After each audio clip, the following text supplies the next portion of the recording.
Hey, I'm YogiDonaldo, your octogenarian yogi. In these videos, I'll share what I've learned over the years about yoga's ethics, its philosophy, its poses, its breath work, and meditation. YogiDonaldo's YouTube channel is presented by Don English.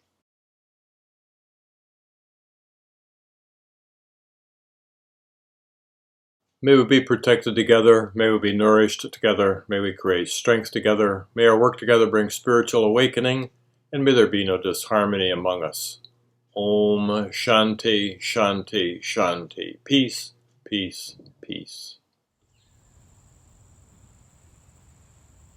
The truth about everything. I've wanted to do something on yoga philosophy since I began this channel, but couldn't think of how to approach the subject without boring us all to death. Lately, the topic has been bubbling in the basement of my awareness. Before we go further, it would be good to say that the word yoga means to yoke together, to join, or to unite. Those who have read the Yoga Sutra may remember that the topic of the seer and the seen comes up fairly regularly. For those who have not read the Yoga Sutra, it tells us that yoga is about quieting our monkey minds. Then the seer abides in the self, resting in its own true nature, or in its own essence, which is called self-realization. In other words, union is achieved. But what does this true nature mean? The union with what? Yoga finds lots of ways to answer that question. One way is to say that the alliance between the seer and the seen is dissolved. And that doesn't seem to answer the question either, does it? Well, it's when the subject and the object merge. When I, the seer, looking at the tree, the object, merge, become one, then liberation or enlightenment occurs. I'm sure that still doesn't make a whole lot of sense. Let's see if what follows can explain it better. But first I'd like to say that we can practice our yoga poses and get an awful lot of benefit for our bodies and our minds and reduce our stress and never have to worry about this alliance between the seer and the seen. So if this all seems like a lot of gobbledygook to you, that's okay. Maybe you're not quite ready for it yet. But for those who are, let's take a deeper look. My conscious awareness wasn't really thinking about these things the other day when I heard a Here and Now on NPR.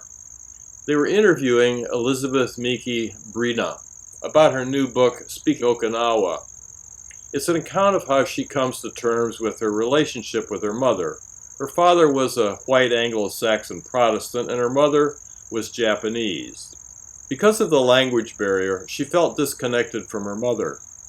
In the interview, she talked about what she called Japan's culture of apology. I knew that Japanese bowed a lot, but I'd never heard custom described as a culture of apology. So I Googled the phrase and settled into the website theculturetrip.com, where I learned that Japan in general tries to be a harmonious society, and most people try to put the benefit of the group ahead of their own personal desires. In other words, they see themselves in relationship to the whole and recognize that their actions affect the group, which necessitates the need to apologize for how their actions might possibly impact others in the group. That brought two other things to mind. First, it's been hard not to notice that there is a large segment of our population that hasn't worn masks during the pandemic. From the point of view of the mask-wearing public, these are people who don't seem to care about the rest of us. And secondly, I was reminded of a line from one of my favorite meditation books, Meditation from the Mat by Rolf Gates. In it he says, "A friend of mine told me of a guru from Sri Lanka who was asked, 'What will be the undoing of humanity?' He answered, 'The separation between you and me.'" Now there's a lot of that in evidence right now. If the pandemic hasn't brought the truth of that home to us, nothing will. As I thought about all of the ways that we seem to divide ourselves from one another, I remembered a talk I heard years ago by Barry Commoner, the father of the environmental movement. His talk was about his 4 laws of ecology.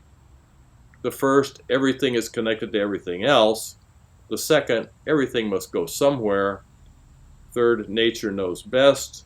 And fourth, there's no such thing as free lunch.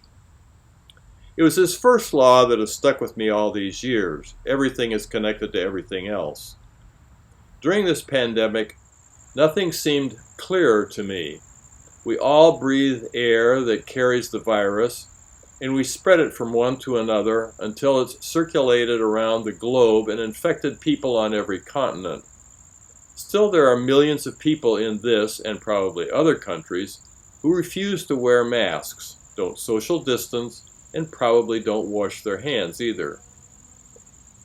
And as a result, the United States has the most infections and deaths in the world.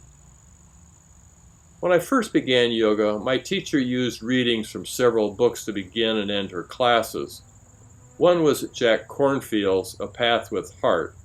In the book, Kornfield recounts a story about Thich Nhat Hanh, the Vietnamese Zen master. Thich Nhat Hanh holds up a piece of paper and says, "If you are a poet, you will see clearly that there is a cloud floating in this sheet of paper. Without a cloud, there will be no water. Without water, the trees cannot grow. And without trees, you cannot make paper. The existence of this page is dependent on the existence of a cloud." He goes on to say, "Paper and cloud are so close. Let's think of other things like sunshine. Sunshine is very important because the forest cannot grow without sunshine, and we as humans cannot grow without sunshine. So the logger needs sunshine in order to cut the tree, and the tree needs sunshine in order to be a tree. Therefore, you can see sunshine in this sheet of paper. If you look more deeply, with the eyes of those who are awake, you see not only the cloud and the sunshine, but that everything is here. The wheat that became the bread for the logger to eat, the logger's father, everything is in this sheet of paper. This paper is empty of an independent self. Empty in this sense means that the paper is full of everything, the entire cosmos. The presence of this tiny sheet of paper proves the existence of the whole cosmos." And that was my introduction to the idea of what's called non-duality, the idea that, as Barry Commoner said, everything is connected to everything else. In another book my original yoga teacher used, Gratefulness, the Heart of Prayer by David Steindl-Rast, he talks about the fallacy of thinking we are self-sufficient or independent. We are, he says, neither, and we're kidding ourselves if we think that we are. There is no independent existence. Nothing can exist in and of itself with no connection to anything else.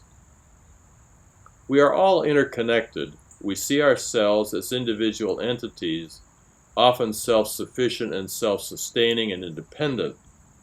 There is no independent existence, however. In reality, our existence is dependent on everything else. Change anything, and you change everything. The fact that I exist at all is the result of the entire universe playing out exactly the way that it did. And how we act has its effect on everything and everyone around us, even though it may not be immediately obvious. The first lines of the Yoga Sutra say that yoga is about learning to control our crazy monkey minds. But when we finally do that, it says we realize at a very deep level, not just on an intellectual level, that we are one with the universe. In fact, we are the universe. This realization, as I said, is not intellectual, but visceral. We know it without thinking about it. The metaphor that is sometimes used is to say that the wave forgets that it is the ocean. In a meditation retreat years ago, it was said like this: "The wave forgets the truth that it is the ocean, thinking itself to be the grand shape which it has temporarily taken. For a while it takes on the form of wave. Finally, it remembers its true form of ocean. The two coexist. The one is true, and the other, though beautiful, is relatively true. So too, we humans forget our true nature, but through yoga can remember. The truth is there, our vision is just clouded. Our default mode of seeing and interacting with the world is to see it as composed of separate entities. To make sense out of the world, our brains divide, cut, count, sort, slice and dice, and categorize the world in all sorts of ways. We perceive what our experience and our language prepare us to see. Take this picture for an example. Here we see a couple being rowed in a boat on a river, probably in Asia, and we think, how pleasant. But if we recognize the background as the cremation ghats along the Ganges at Varanasi, we may add a new understanding to the image. Maybe it's not as pleasant as we originally thought. What we tend to see are the parts rather than the whole. This process makes it easier for us in our brains to understand and deal with the world. It's a way of thinking, but it's not the only way of understanding our world. The world isn't actually divided the way we conventionally think of it. You and me, subject and object, that separation between you and me that the Sri Lankan guru talked about earlier. On one level, everything is whole, and this is where language begins to break down in trying to explain this way of seeing things. Maybe another way of approaching this understanding is to consider opposites. We tend to think of opposites as mutually exclusive things or qualities, but opposites, like everything else, don't really exist in and of themselves. Think of them as being on a continuum. We see them as being in a relationship in which one cannot exist without the other.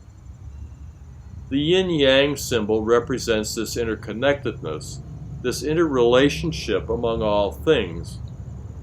And although on one level, mass or things or stuff are just a different manifestation of energy, E equals mc squared basically says that matter is energy just moving slowly.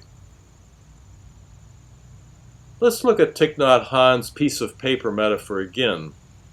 As the yogis remind us, we may think of ourselves as waves, but we are the ocean. Opposites aren't separate either. They are relationships. Everything is related to everything else, and it all exists in the fourth dimension of time. There is no such thing as an independent existence. And when we know this without thinking about it, subject and object merge, and we reside in our realization that we are the ocean. Yoga calls this idea of forgetting that I am the ocean and not just the wave, spiritual ignorance, or avidya. Its realization is avidya, or knowledge, and it's what's referred to as self-realization by the yogis. Where actually this spiritual ignorance comes from, how we forget, will be the subject of another musing. Meanwhile, I feel myself moving more and more toward the sense that we are all one. I don't know it in my bones or gut, which is where it needs to be in order to be truly and fully meaningful to me in my life. Still, it's moving in the right direction. And on a practical everyday level, I do feel like I'm better able to understand that our non-mask-wearing fellow citizens are deeply committed to seeing themselves as separate, independent individuals. In their no-mask version of reality, they choose to live a life that belies the truth that everything is connected to everything. That Sri Lankan guru was right. Our continued belief that we are separate individuals may well be the undoing of humanity. I'm not expecting there to be a big kumbaya moment at any time soon. So for now, I think that as many of us as possible need to get our vaccinations. And we need to remember that we are a drop in the ocean of everything. May our bodies be strong, relaxed, and healthy. May our minds be calm, clear, and serene. May our hearts be filled with loving kindness, and may we live our lives in harmony with our true inner selves. May we be friendly toward the joyful, compassionate toward the suffering. May we celebrate the good in others and remain impartial to their faults and imperfections. Om Shanti, Shanti, Shanti. Peace, peace, peace. Pause, take a screenshot, and print for your later use.